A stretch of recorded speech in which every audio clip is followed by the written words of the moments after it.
দাজ্জাল আসবে পৃথিবীতে কিয়ামতের পূর্বক্ষণে, তারও আগে ইমাম মাহদী আসবেন। তার আগে কি আসবেন? ইমাম মাহদী আসে এই পৃথিবীতে আল্লাহ নবীর বংশধরের সদস্য হবেন। পৃথিবীতে তিনি 7 বছর পূর্ণাঙ্গ ইসলামিক শাসন সারা পৃথিবীতে উনি পরিচালনা করবেন। কি এগুলো বলতাম না? ইমাম মাহদীর কথা একটু বলতাম তো, জানার দরকার আছে মনে হয় না? তিনি আসছেন কিনা, কবে আসবেন, কোথেকে আসবেন, কিভাবে আসবেন ইমাম মাহদী? আমি তো অপেক্ষায় আছি ইমাম মাহদী, আমি ধারণা করতেছি এবং অপেক্ষায় আছে। তিনি যদি ইনানি চলে আসেন, আমি তার দলের সদস্য হব। তার দলের সদস্য হয়ে তার পিছনে একটা বন্দুক আমিও নিব ইনশাআল্লাহ।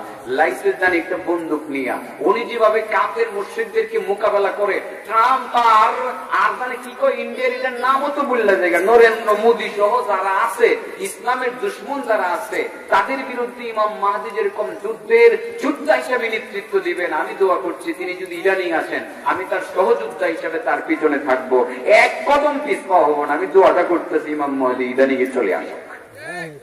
তাহলে কোথেকে আসবেন, কিভাবে আসবেন ইমাম মেহেদী? আমি কি তার কথা একটু বলবো? ইমাম মেহেদী সম্পর্কে একটু ধারণা নেওয়ার দরকার আছে তো নাকি?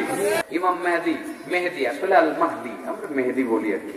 আরব দেশে অনেক সময় তারাও উচ্চারণে একটু হেরফের করে, তারাও হেরফের করে। ঠিক আমাদের দেশে কিছু উচ্চারণে যেগুলো গলত মশহুর যেগুলো হয়ে যায়, আমরা এইভাবে, আমরা দেখেন না আহমদ যে আহম্মদ বলি, কেউ আহমেদ বলি, আহমেদ বলি না, অনেকে লেখি আহমেদ, অমুক গিয়াসুদ্দিন আহমেদ, অনেক সময় আমরা লিখি, কিন্তু আসলে আহমদ, আসলে কি এগুলো হলো গলত মশহুর যেগুলো প্রচলিত হয়ে গেছে। তাই ইমাম মাহদীকে আমরা মেহেদী বলি, ঠিক আছে না? অনেকে ছেলেদের নামও রাখি, মেহেদী হাসান রাখি না রাখি। আল্লাহ নবী রাসূল কারীম সাল্লাল্লাহু আলাইহি সাল্লাম বলেন যে আল মাহদী মিন ইতরাতি মিন আওলাদি ফাতিমা, মেহেদী হিসাবে মাহদী যিনি আসবেন, মাহদীর নাম কিন্তু আমার নবীর নাম হবে, আবার তার নাম হবে মুহাম্মদ। আল্লাহ নবী তাও বলে গেছেন যে আমার বংশধর থেকে, আমার মেয়ে ফাতেমার বংশধর থেকে মাহদীর আগমন হবে, সে পৃথিবীতে আসবে, তার নামটা হবে আমার নাম। সে পৃথিবীতে আগমন করে সুনির্দিষ্ট সময়ে 7 বছর পুরা পৃথিবী শাসন করবেন হযরত ইমাম মাহদী। ওনার শাসন আমল সারা পৃথিবীতে শান্তি ছড়িয়ে পড়বে। দুঃশাসন বলতে সবকিছু নিমজ্জিত হয়ে যাবে সাগরের মধ্যে। এই জন্য তো আমি চাইতেছি ইমাম মাহদী এবারই আইসা বড়, পৃথিবীতে যত জালেম বাদশা আছে সমস্ত জালেম বাদশার ক্ষমতাকে সমুদ্রে পড়ুক। আমি চাইতেছি এবারই আয়া বড়, যত জালেম আছে সব দিকে সমুদ্রে পড়ুক। সেই ইমাম মাহদী সম্পর্কে আল্লাহ নবী রাসূল করিম সাল্লাল্লাহু আলাইহি সাল্লাম নিজেই বলেছেন, ওয়া আমালু ফিন নাস, তিনি মানুষের মধ্যে কাজ করবেন বিসুন্নতি নবিয়িহিম, আল্লাহর নবীর সুন্নাত নিয়ে। কত বছর? 7 দিন। কত বছর? 7 বছর। 60 বছর না, 7 বছর তিনি শাসন করবেন। 7 ইয়ার্স, 7 না কি 7।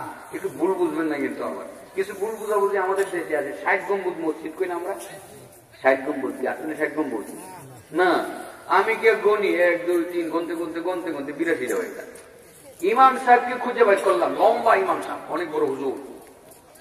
গিয়ে বললাম যে হুজুর 60 গম্বুজ মসজিদ, আমি দি 82টা ভাই। ওকে 82, ঠিক আছে। আমি বললাম তো 60 গম্বুজ, তো গলত মশহুর। আসলে যে 60 গম্বুজ না, 7 গম্বুজ, পুরাটা 7 গম্বুজ।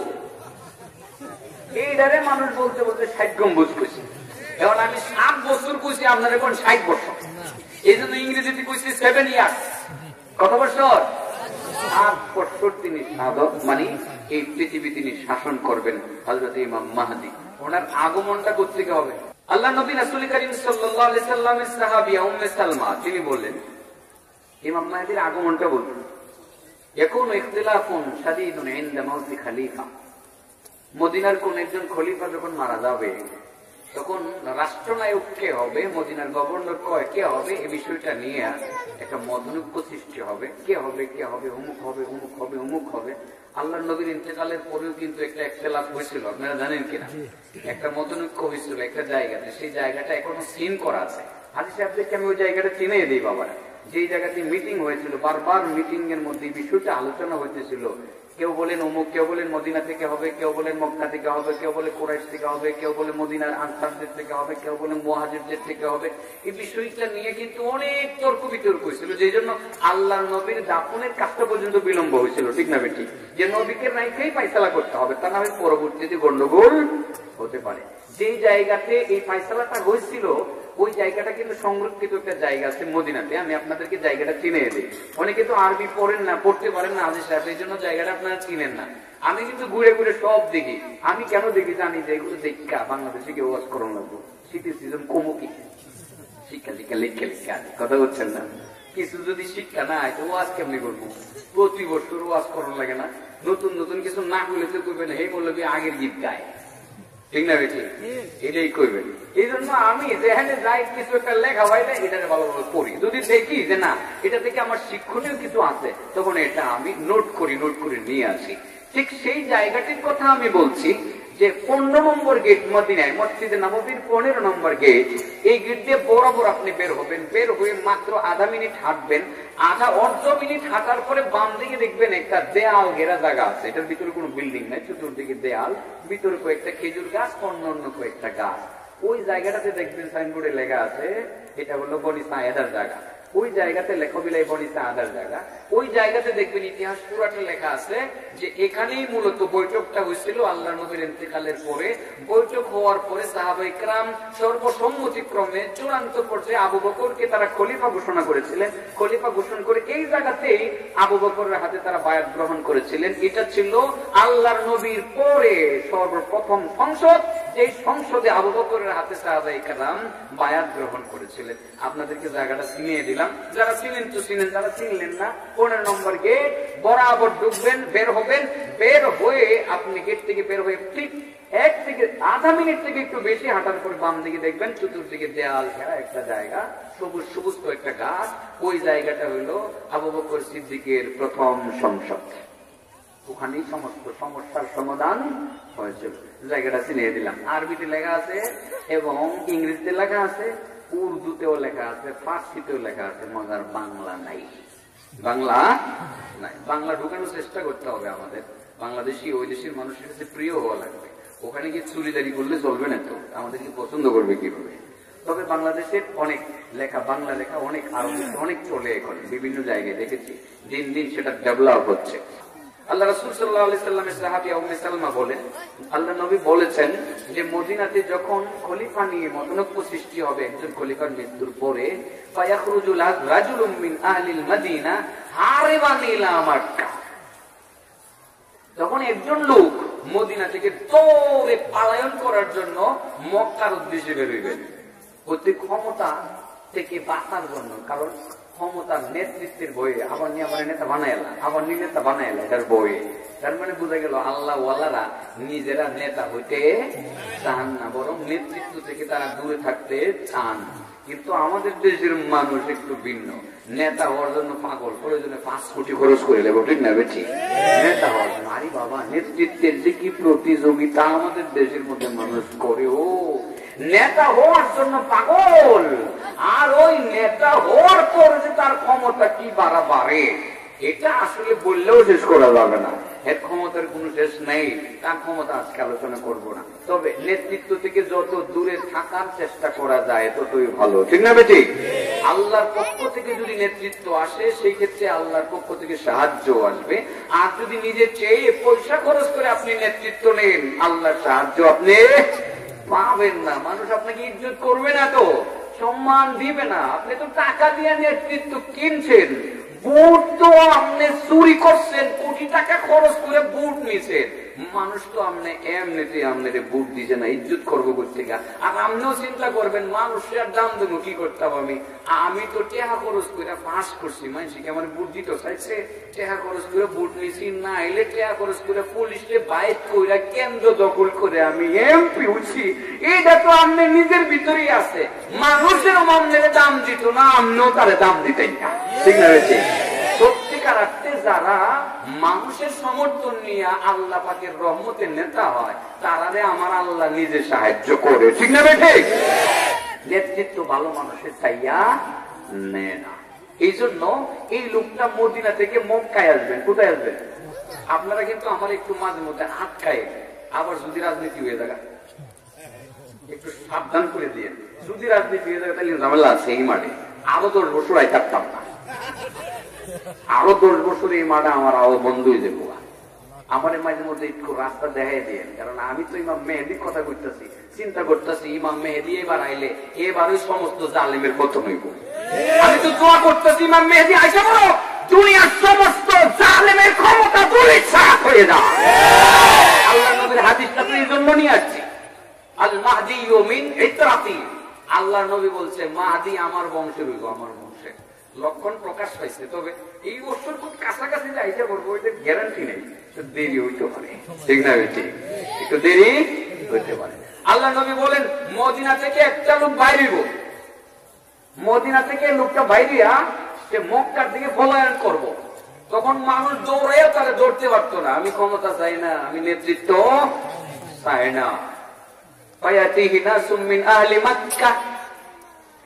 মক্কাতে গিয়ে যখন একটা বাড়িতে ঢুকবেন, পলাইয়া তো ঢুকবে, বুঝেন না? মক্কার মানুষের খবর পাইলে, খবর পাইয়া তার ঘরের ভিতরে গিয়া তার ঘর থেকে টাইম নিয়ে বাড়ি ফিরে আসবো। কি মারবার লাগিয়া না, হুজুর হুজুর আমনে ছাড়া কোন নেতা নাই, আমরা সবাই আপনার কাছে বায়াত গ্রহণ করলাম। টাইম নিয়ে বাড়ি করে আইনা লুয়ে যাইব কাবা শরীফে। রুকন আছে, রুকন, এগুলোকে আমরা রুকনি মানি, রুকনে স্বামী, রুকনি রাখি বলি আর কি। হাজারে আসওয়াদ একটা রুকন, আর হাজারে আসওয়াদের সামনে আছে মাকামে ইব্রাহিম। কি আছে? মাকামে ইব্রাহিম। এই মাকামে ইব্রাহিমের মধ্যে এই জায়গাতে গিয়া মক্কার লোকেরা কইবে হুজুর আর কেউ রে মানি না, আমনেরে মানি, আপনি ইমাম মাহদি, আপনারই আমরা মানি, আপনার হাতে আমরা বায়াত গ্রহণ করলাম। ঠিক সেই মুহূর্তে যখন বায়াত গ্রহণ করবে, তখন সিরিয়া থেকে এক গোষ্ঠী ইমাম মাহদির বিরুদ্ধে যুদ্ধ করার জন্য মক্কার উদ্দেশ্যে রওনা দিবেন। ইমাম মাহদি তখন তার বাহিনীকে পাঠিয়ে দিবেন বাইদা নামক জায়গাতে। মক্কা মদিনার মাঝামাঝি একটি জায়গা, সেটা হবে বাইদা। বাইদা নামক জায়গাতে ইমাম মাহদি তার বাহিনীকে পাঠাবেন। তার বাহিনী সিরিয়া শাম দেশের সেই বাহিনীকে পরাজিত করে মাটির নিচে ধসায়া দিবেন। এরপরে ইমাম মাহদি উনি আবার মক্কাতে অবস্থান করবেন। ইরাকের কিছু লোকজন, কিছু আবদালের ব্যাখ্যা আজকে করবো না, এবং কিছু ধর্মীয় জনগোষ্ঠী, কিছু শিক্ষিত মানুষ, সম্ভ্রান্ত পরিবারের কিছু লোক ইরাক থেকে এসে ইমাম মাহদির হাতে বায়াত গ্রহণ করবেন। একটা পর্যায়ে আবার মক্কা থেকে, নিজের এলাকা থেকে তার বিরুদ্ধে আবার বিদ্রোহ ঘোষণা করবে। বনু কালব একটা গোত্র আছে, বনু কালব, এটাকে বনু কালব, এটা কালব সংকট বলবো আমরা। বনু কালব গোত্রের কিছু লোক তার বিরোধিতা করবেন। এরপরে তিনি তাদেরকে পরাজিত করবেন। পরাজিত করে সকলের উপরে তিনি বিজয়ী হবেন। এটা রাতারাতি বিশ্ব নেতা হয়ে যাবেন। সারা পৃথিবীতে ইসলামী হুকুমত তিনি কায়েম করবেন। ডোনাল্ড ট্রাম্পকে আমেরিকার নদীতে ভোলাবেন। অন্য অন্য যত জালেম বাদশা পৃথিবীতে আছে সবাইকে সাগরে ডুবাইয়া সারা পৃথিবীর মানুষকে তিনি নীতির সহিত আল্লাহর নবীর সুন্নতকে সামনে রেখে তিনি নেতৃত্ব দিবেন টানা 7 বছর। কত বছর? 7 বছর। পরবর্তীতে দাজ্জালের আগমন, পরবর্তীতে হযরত ঈসা আলাইহিস সালাতু ওয়াস সালামের আগমন। কিয়ামতের এই পূর্বক্ষণে দাজ্জালের আগমন ঘটবে। দাজ্জাল আসবে কোথেকে, কিভাবে আসবে, কোন জায়গা থেকে বের হবে? এটা কি চিটাগাং থেকে বের হবে না লক্ষ্মীপুর থেকে বের হবে? এর বিষয়ে কি কিছু করার দরকার আছে নাকি? তাহলে একটু বললে বলি এর কথা। দাজ্জাল আসার সময় হয়েছে কি হয়েছে না এটাও জানার দরকার। আর ইমাম মাহদির বিস্তারিত বিবরণ অন্যদিন বলবো। হযরতে ফাতেমা বিনতে কাইস থেকে বর্ণিত একটি হাদিস বলছি। হযরত ফাতেমা বিনতে কাইস রাদিয়াল্লাহু তাআলা আনহা তিনি বলেন দাজ্জাল কোথেকে আসবে সেটা বলছি, ইমাম মাহদির কথা তো বলছি। উনি মদিনা থেকে মক্কা আসবেন, ঠিক আছে না? মক্কা আসবেন। মক্কা আসার পরে উনি রাতারাতি নেতা হয়ে যাবেন। সারা পৃথিবী নেতৃত্ব দিবেন কত বছর? 7 বছর। মনে থাকবে তো? নেতৃত্ব দিবেন আমার নবীর সুন্নতের বাইরে না সুন্নতের ভিতরে? সুন্নতের ভিতরে। সারা পৃথিবী শান্ত হয়ে যাবে, একেবারে পৃথিবী ঠান্ডা হয়ে যাবে। অন্যায়, অবিচার, বেবিচার বলতে কোনো কিছুই থাকবে না। ইমাম মাহদির কথা বললাম। এরপরে যে শয়তানরা আইব, দাজ্জাল, এক পত্রিকা আইব, এর ঠিকানা কোন জায়গায়? চিটাগাং না লক্ষ্মীপুর বাড়ি, নাকি এর বাড়ি গুবইরা, নাকি এর বাড়ি রাজশাহী, কোন জায়গায়? এটা বলার দরকার আছে না? এর জিনজির দিয়ে এক জায়গাতে বাইন্দা রাখা হচ্ছে, হাদিসের মধ্যে আছে এক জায়গাতে বাইন্দা রাখা হচ্ছে। কিয়ামতের আগে একটা লারা দিয়ে জিনজির মিনজির হমানে সিরা ফিরা এ বাইরে আইব। 40 দিনের মধ্যে সারাটা পৃথিবী দখল করে নিয়ে যাইব। 40 দিনে কিন্তু 2টা জায়গায় ঢুকতে পারতো না। কয়টা জায়গায় ঢুকতে পারতো না? 2টা জায়গায়। একটা লক্ষ্মীপুর বাজার মসজিদ আর একটা লাগোপুর মাদ্রাসা। হ্যাঁ, এই 2টা জায়গা ইনশাআল্লাহ আমরা খুঁজে বাইর করবো। হযরত ফাতেমা বিনতে কাইস রাদিয়াল্লাহু তাআলা আনহা বলেন সামি'তু মুনাদিয়া রাসূলিল্লাহি সাল্লাল্লাহু আলাইহি ওয়াসাল্লাম ইউনাদি আস-সালাতু জামিআহ। ফাতেমা বিনতে কাইস বলেন, আমি শুনছিলাম আল্লাহ নবীর পক্ষ থেকে একজন ঘোষক ঘোষণা করছেন নামাজের টাইম হয়ে গেছে, জামাতের টাইম হয়ে গেছে। ঘোষণা করছেন পুরুষ, আমি নিজেকে মসজিদের ভিতরে ঢুকছি। মহিলাদের মসজিদে যাওয়া জায়েজ আছে, কি আছে? পর্দা প্রসিদার সহিত নিরাপত্তা থাকলে জায়েজ আছে। নামাজও মসজিদে পড়তে পারবো, এটাও ঠিক। তার মানে কি আমরা পড়তাম, আমাদের মেয়েরা পড়তো? দরকার নাই, জায়েজ আছে ঠিক, হাদিসের মধ্যে আছে। কিন্তু আল্লাহর নবী তাও বলেছেন, ও নারী সমাজ, তোমাদের ঘরের নামাজ মসজিদের নামাজ থেকে উত্তম। তাহলে মহিলাদের ঘরের নামাজ যদি মসজিদের নামাজ থেকে উত্তম হয়, তারা মসজিদে কেন যেত? উত্তমটাই বড়, ঠিক না বেটি? অতএব কারণে মসজিদে নেওয়ার চেষ্টা করার কোন দরকার নাই জায়েজ থাকলে। কারণ ওখানে জায়েজ থাকলে এখান থেকে কিছু লোক রাস্তা খুঁজবো, রাস্তা খুঁজছে একটা সময়ে কিছু ফেতনা ফাসাদ পয়দা করার চেষ্টা করবো। দেখেন না ইদানিং মাস রাস্তা সহজ হয়ে যেতে, মৌলভী সাহেব একজন অনেক জনপ্রিয় বক্তা, কত দিয়ে লেছে মহিলারা চেহারা খুললা রাহন দেবো দিছে না ফতুয়া। আর কদিন পরে খুব একখানো খাবিও নামাজ পড়ন দেবো, নামাজ পড়ো, এটার মধ্যে কোনো সমস্যা নাই। আল্লাহর ইবাদত করবো, কোনো ভেদাভেদ নাই। কাবা শরীফ যদি তো পড়তে পারি একসাথে, নামাজ পড়তে পারতাম না গেলে একসাথে। এরপরে যদি এমনও কইয়া লাই কয়দিন পরে নামাজ যদি একসাথে পড়তারি, খাই পারতাম না গেলে একসাথে হোটেলে বইয়ে খামো আর গল্প করবো, কি করণ যাবো এমন কইলে? কইতেও পারে। মহিলাদের ঘরের নামাজ উত্তম, মসজিদের নামাজ থেকে ঘরের নামাজ উত্তম। বুঝাতে পারছি কথাটা? এটা কি নিজের থেকে বলছি না আল্লাহ নবীর হাদিস কইছি? আল্লাহ নবীর হাদিস আপনাদের সামনে বলছি। মা বোনেরা, আপনাদেরকে অনেকে উৎসাহ দিবে যে মসজিদে যাবেন না কেন, দরকার নেই। বয়ান কিন্তু মাহফিল থেকে শুনতে পাচ্ছেন, প্রয়োজনে মসজিদের জুমার খুতবা আপনার ঘরে বসে বসে শুনবেন, মাইক লাগিয়ে দেওয়া হবে। কিন্তু মসজিদে গিয়ে ফিতনার দ্বার খুলে দেওয়া আদৌ যৌক্তিক হবে না। আধুনিক মৌলভী সাহেবরা তো অনেক কিছু জায়েজ করবো, কারণ এদের উদ্দেশ্য কি ভালো সেটা আমি জানি না। আমার মনে হয় জাল মে কুছ কালা হ্যায়। ফাতেমা বিনতে কাইস বলেন যে আল্লাহর নবীর কোন এক সাহাবী ঘোষণা দিলেন নামাজের টাইম হয়েছে, তখন আমিও মসজিদে গিয়ে ঢুকলাম। ফাখারাজতু ইলাল মসজিদ, মসজিদ থেকে বের হয়ে গেলাম। ফাসাল্লাইতু মা রাসূলিল্লাহি সাল্লাল্লাহু আলাইহি ওয়াসাল্লাম, আল্লাহর নবীর সাথে গিয়ে নামাজ পড়লাম। ফালাম্মা কাদা সালাতাহু, আল্লাহর নবী যখন নামাজ শেষ করলেন, জালাসা আলাল মিম্বার, আল্লাহর নবী মিম্বারের উপরে এমনি বৈশা ওহো ইয়াদহাক, হাসতে শুরু করছেন। কি করছেন? নবী মিম্বারে বসে কি করতেছে? আপনারা আসেন না কেন? কাশি দিয়ে নাই, মাশাআল্লাহ। একটা মুস্কি হাসি দিবেন, একটা সুন্নতের নিয়ত করে দিবেন, একটা শহীদের সব কামাই হয়ে গেল, ঠিক না বেশি? আল্লাহ নবী মিম্বারে বসে বসে হাসে। আচ্ছা বলেন যদি আমি যদি কোনো কথা না বলে এখানে বসে গেলে হাসতাম, আপনারা মনে করছেন ব্যাপারটা কি? হুজুর আয়ে কি শুরু করলো, হাসি শুরু করলো, কিছুই কয় না। ঠিকই সাহাবায়ে কেরাম দেখতেছেন যে আল্লাহ নবী হাসতেছেন। আল্লাহ নবী কতক্ষণ হাসার পরে বললেন, লিয়ালজিম কুল্লু ইনসানিন মুসাল্লাহু, হ্যাঁ মুসল্লিরা, যারা তোমরা নামাজ পড়ছো যার যার জায়গা বইয়ে থাকো, লইরো না, কথা আছে, লইরো না, কথা আছে। সবাই বসলেন। সুম্মা ক্বালা, অতঃপর আল্লাহ নবী বলেন, হাল তাদরুনা লিমা জামাতুকুম, তোমরা জানো আমি তোমাদেরকে বয়াইছি করে, জমা করছি করে, এটা তোমরা জানো? সাহাবায়ে কেরাম বলেন, ক্বালু আল্লাহু ওয়া রাসূলুহু আ'লাম, আল্লাহ এবং আল্লাহর রাসূল বেশি জানেন। ক্বালা, আল্লাহ রাসূল বলেন, ইন্নী ওয়াল্লাহি মা জামাতুকুম লিরুগবাতিন ওয়ালা রুহবাতিন, আমি তোমাদেরকে কোনো ভয় দেখানোর জন্য, কোনো আগ্রহ পোষণ করার জন্য আমি তোমাদেরকে এরকম কোন আশান্বিত করার জন্য তোমাদেরকে বা ভয় দেখানোর জন্য বসাই নাই। ওয়ালাকিন জামাতুকুম, কিন্তু আমি তোমাদেরকে বসাইছি একটা ঘটনা শোনার জন্য। ঘটনা হলো একজন মুসলমান যার নাম তামিম দারি, যিনি আগে খ্রিস্টান ছিলেন, তার জীবনের একটা ঘটনা আমি তোমাদেরকে শোনাবো। কার ঘটনা শোনাইবেন? উনি আগে ছিলেন হ্যাঁ খ্রিস্টান, পরবর্তীতে তিনি মুসলমান হয়েছেন। আল্লাহ নবী জানি কি করলেন বলেন তো? তামিম দারির ঘটনা বলছিলেন না? শুনো, যে তামিম দারি সে খ্রিস্টান ছিল, সে তার 30 জন সঙ্গীকে নিয়ে সে নৌকা ভ্রমণে বের হলো। রাকিবু ফিস সাফিনা, রাকিবু ফিস সাফিনা, তারা নৌকাতে আরোহণ করলো। নৌকাতে আরোহণ করে তারা কোথাও যাবেন। তারা যেই মাত্র নৌকাতে উঠলেন, উঠার পরে যে ঝড় তুফান শুরু হইল, যাবে দক্ষিণ দিকে, বাতাস উত্তর দিকে খালি নেয়।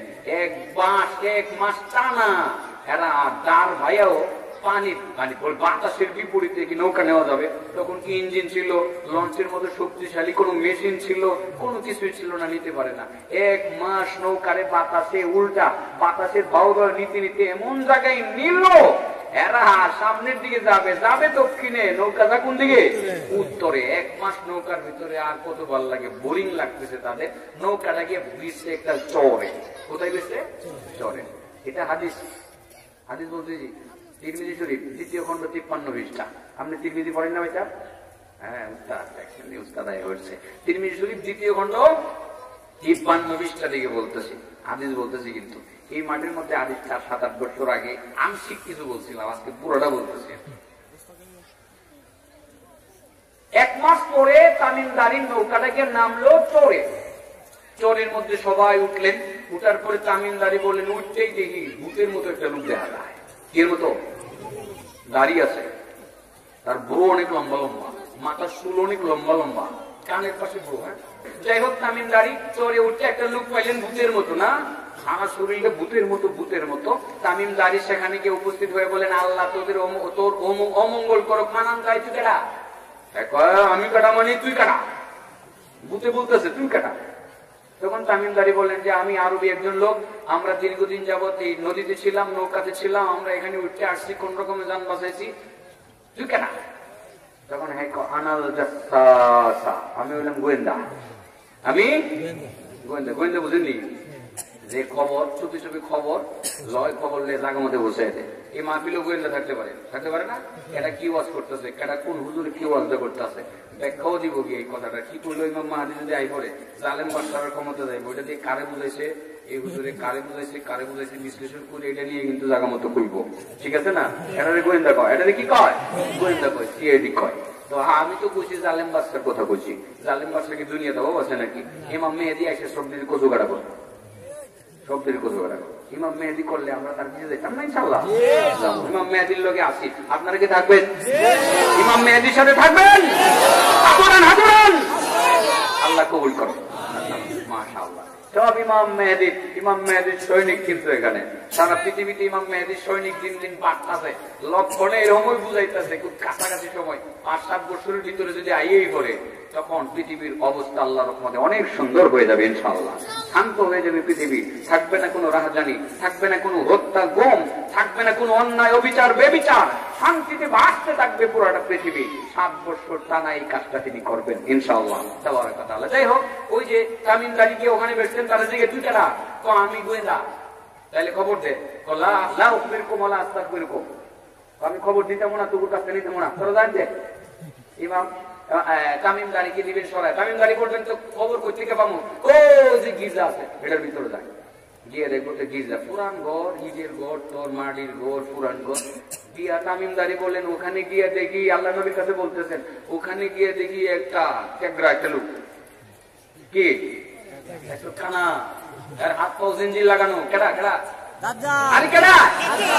কোন জায়গায় আছে এটা? জায়গাটার ঠিকানাও আমি বলতেছি, হাদিস থেকে বলতেছি। টেকরা, হাত পাও তার বাঁধা, আর সারা শরীরের মধ্যে জিঞ্জির লাগাইছে। যেই মাত্র তারা যাইবো, তামিমদারি গেলেন, তামিমদারি গিয়ে বললেন তোর অমঙ্গল হোক, মানান্তা, তুই কেডা? তখন হ্যাঁ ক আমি কেডা পরীক্ষম, তোরা কেডা? আমরা আরব দেশের কিছু লোক ঠিক আইসি, দীর্ঘদিন আমরা সমুদ্রে ছিলাম, আমরা বিপদে পড়ছি, এনে আইসি তোমার কাছে আইসি। আরব দেশের লোক তো বউ, তোমার লোকে আমার কথা আছে, তোমার লোকে আমার কথা। কি কথা? কথাটা হইলো, তোমরা যেহেতু আরব দেশের লোক, আরব দেশের বিষয়ে আমার কিছু কথা আছে, আমার পরিচয়টা একটু বলে দেই। প্রথম কথাটা হইলো, তোমাদের দেশে একটা বাগান আছে, নাখলে বাইসান বলা হয়, বাইসান নামক একটা খেজুর বাগান। এই বাগানটা কি আছে? আছে। ফল কেমন ধরে? কয় ধরছে কি ফল? দাজ্জালে কয়, কিন্তু দাজ্জাল পরিচয় এগুলো দিছে না। মনে রাখবা, আগামী কিছুদিন পরে তোমাদের এই বাগানের মধ্যে একটা খেজুরও হইতা না। আচ্ছা, 2 নম্বর প্রশ্ন, তোমাদের দেশে একটা উপসাগর আছে, তবারিয়া সাগর। আরবে একটা সাগরের নাম তবরিয়া আছে, তবরিয়া সাগর আছে। এই সাগরটা আসেনি? আছে তো। পানি কেমন? পানি তৈ তৈ করে। মনে রাখবা, আগামী দিনে এই সাগরের মধ্যে কোনো পানি থাকবে না, পুরো পানিও থাকবে না। প্রশ্ন কটা করলো? 2টা। 3 নম্বর, তোমাদের দেশে একটা পানির নহর, পানির একটা ঝর্ণা আছে, ঝর্ণা, জুগার নামক ঝর্ণা। এটা আসেনি? আছে। পানি কেমন? পানি যাতে পানি পড়ে আর মানুষ এটার পানি খাইয়েই কলিজা ঠান্ডা করে। আগামী দিনে এই ঝর্ণা থেকে 1 ফোঁটা পানিও পড়বে না। কেডা কইতাছে? দাজ্জাল। আচ্ছা, তোমাদের দেশে মুহাম্মদ নামে কোন নবী আছে? আইছে তো কয়জন বলেছে মক্কায়, এখন কই মদিনায়। যখন নবী আইসে বলছে হে যে একটা ঝাঁকি দিছে শরীরের মধ্যে হেপে উঠুইয়া সিন্দির মিন্দির লুই ঘুরে গেছে। নবীর নাম শুনলে দাজ্জাল শুনলে আগুন লাগছে। আগুন লাগছে, দাজ্জালে শুনলে আগুন লাগছে। যাই হোক হুষ্টু শুইয়া বলছে যে দেখ তোমাদের নবী অনুসরণ লোকজনে করেনি, করে কেমন করে, কেউ করে কেউ করে না। তখন দাজ্জাল বলে সত্যিকার একটা কথা আমি বলে দিই, তোমাদের দেশে সবাই যদি মুহাম্মদের অনুসরণ করে এটাই তাদের জন্য ভালো হবে, না করলে মন্দ হবে। কথাটা ঠিক বলছে না? ঠিক বলছে। প্রথমে এখন আমার কথা শোনো, আনাল মাসিহুদ দাজ্জাল, আমি হইলাম দাজ্জাল। আমারে বাইন্দা রাখা হয়েছে, নির্দিষ্ট একটা সময়ে আমি বের হয়ে আসবো। যখন সময় হবে তখন আমার জিনজির খুলে দেওয়া হবে, তখন আমি বের হয়ে আসবো। ওনলি 40 days, তার মানে 40 দিনের ভিতরে সারাটা পৃথিবী আমার নগদর্বে চলে আসবে। আমি সেই দাজ্জাল, কিন্তু দুই জায়গায় আমি ঢুকতে পারবো না, গায়রা মক্কা ও তয়্যিবা, মক্কা এবং তয়্যিবা ছাড়া আমি মক্কাতে ঢুকতে পারবো না। যখন মক্কাতে ঢুকতে যাব রাস্তার মধ্যে একজন ফেরেশতা তরবারি নিয়ে দাঁড়িয়ে থাকবে, আমার বাহিনীকে কচুকাটা করবে। আর যখন তয়্যিবা যাব, যে কোনো গলিতে যাব, সেখানে ফেরেশতারা তরবারি নিয়ে দাঁড়িয়ে থাকবে, আমি ঢুকলে আমাকে কচুকাটা করবে। আল্লাহ নবী এই কথাটা কিন্তু মিম্বারে বসে বলছিলেন। কোথায় বসে বলছিলেন? মিম্বারের মধ্যে এরকম খাটাখানা জায়গা আছে না? আল্লাহ নবী তখন মিম্বারের এই কুটির মধ্যে এইভাবে হাত থাপা দিয়ে বলছিলেন হাজিহি তয়্যিবা, হাজিহি তয়্যিবা, হাজিহি তয়্যিবা। এই মদিনাই হলো তয়্যিবা, এই মদিনাই হলো তয়্যিবা। তার মানে হলো দাজ্জাল মক্কাতেও ঢুকতে পারবে না, মদিনায় তয়্যিবাতেও ঢুকতে পারবে না। সত্যি পৃথিবীতে সে আসবে, মুসলমানদের কাছে গিয়ে ঈমান হরণ করবে, মানুষকে খাদ্য দেওয়ার নামে মানুষকে বেঈমান বানাবে। ওই সময় পৃথিবীর মধ্যে 1 বছর কোনো খাদ্য হবে না। সারা পৃথিবী তল্লাশি চালাইলেও একটা খেজুরের দানা, চাউলের দানা, গমের দানা, একটা সরিষার দানাও পাওয়া যাবে না। আম গাছে আম হবে না, জাম গাছে জাম হবে না, কাঁঠাল গাছে কাঁঠাল হবে না, কোনো ফলই হবে না। আল্লাহ নবী এই বয়ানটা কইরা মসজিদ থেকে বের হয়ে চলে গেলেন। আসমা বিনতে ইয়াজিদ বলেন আমি বড় টেনশনে ঘুরে গেলাম। নবীজি বললেন দাজ্জাল আসবে, আচ্ছা দাজ্জালের কথা শুনলাম না, কিন্তু না খাইয়ে থাকুন কেমনে?